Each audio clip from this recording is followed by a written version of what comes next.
Hi, and welcome to the latest episode of the Tiny Brains podcast. I'm Kevin Joyce, CEO at Tiny Brains, and with me is Peter Graham, the Brigadier of Brains. Say hello, Peter. Hello all. So, what we do on this podcast every week is we talk about the biggest XR stories from the previous week. So, we're going to dive straight in with Google. We've got more Google news. More Google news indeed. Google and Pico news in actual fact, because they're both confirmed they are adopting OpenXR, which is the universal standard that was begun by the Kronos Group several years ago now, if I remember correctly. Yeah, I was at the initial announcement of it, Ooh. I think 2014, 2015. It's a long time. Yeah, well, that'd be 10 years ago, yeah. So quite quite a long time ago. So yes, as well, as you may be aware, that it improves compatibility between all devices, doesn't it? So companies sign up to this, and it makes it much easier for developers to port their games to multiple devices. And it's as simple as that, really. And yeah, it's great to hear that Google and Pico have now signed up alongside Meta, Microsoft, Valve, and HTC. Now, there's one little caveat to this.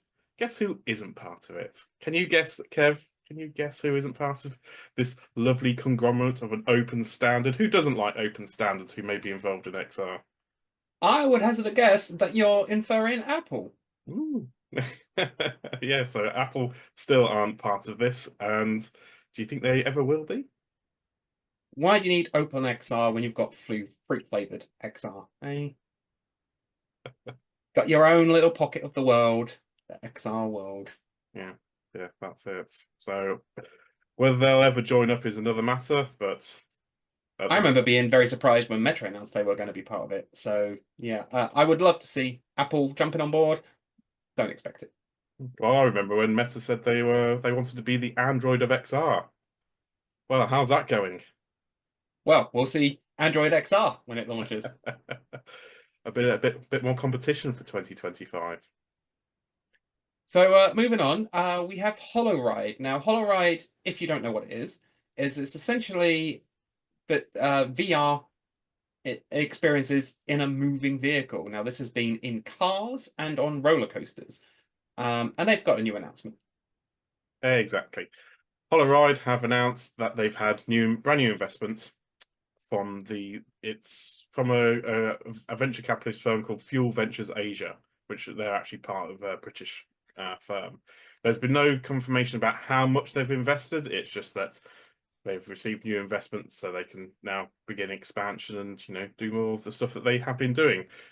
This also comes on the back of the fact that Holoride, back earlier in the year, I think it was around May, filed for insolvency. They weren't doing particularly well. So this is a bit of good news for Holoride and people who want to play VR in cars. Bit of a Hail Mary, maybe.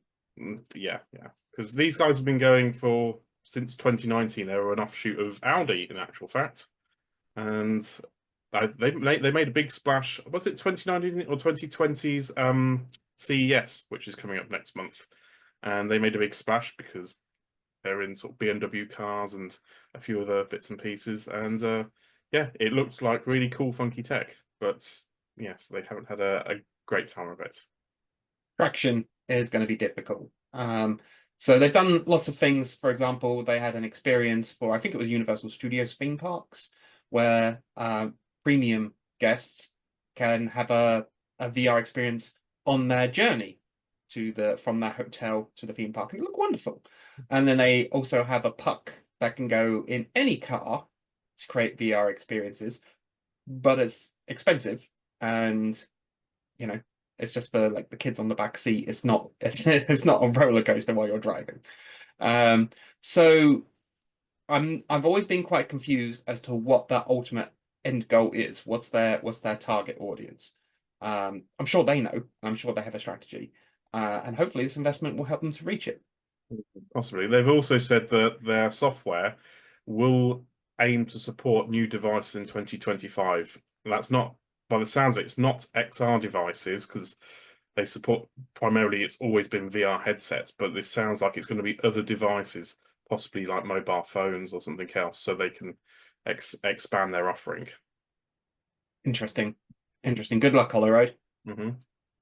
Moving on, we have Vail VR Studio, and they're doing something that would be considered a bit old-fashioned these days. Yes, another type of investment. Rather than the classic Kickstarters, which a lot of game studios are doing, Vail VR, or sorry, AEX Lab, who have made first-person shooter Vail VR, have announced a crowd investment campaign. So that means that they're looking for investors that you can actually invest in the company. So just to give you a bit of background, the Vail VR shooter launched for PC and Quest, I believe. It's been available for a little while, and they've said that it's generated about 5.5 million in revenue.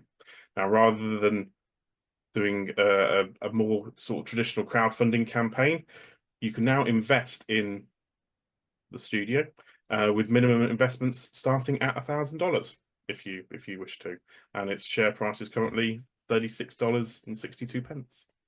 If you're So is that, this on? I haven't seen this, if I'm honest. Is this on Crowdcube or something? I haven't seen where it is actually. I could pop a link or something in the bottom, but yes, it's I'm not too sure which funding platform they're actually using. And we should note at this point that this in no way construes financial advice, that you can invest and lose everything. I once did a similar crowd investment thing in a festival company just prior to COVID. That went well. Anyway, moving on, we have Alien Rogue Incursion. Now, this is an interesting one. Yes, because as we all know, Alien Rogue Incursion launched last week for PSVR 2 and Steam. Yay, and it's had some fairly good feedback. There has been a few people saying that yes, it's a little bit samey in other places, but it gets the feel and that alien vibe and atmosphere really, really good. But this new announcement is from Servius, or Servius confirming that they're working on a part two. The MetaQuest version of Rogue Incursion isn't out yet. It's not out until February the 13th, but the studio has confirmed that they're already working on a part two. Now, this is not to be confused with a sequel. They have stated outright it is a second part of this experience. I haven't finished Alien Rogue Incursion yet, not by a long shot, but the general consensus that I've been seeing is it does feel like a well-rounded game. Hmm. It's fairly content, fairly full of content. It's not a short experience or anything like that. So you have to wonder why. Why? Well, maybe they had high hopes for the games. They were like, "Oh, we're definitely going to do a sequel." Maybe it was part of the contract for the IP. You don't know. There is a little bit of blurb saying that Servius have confirmed that it continues Zula's story and it pits her against deadlier enemies and more difficult challenges.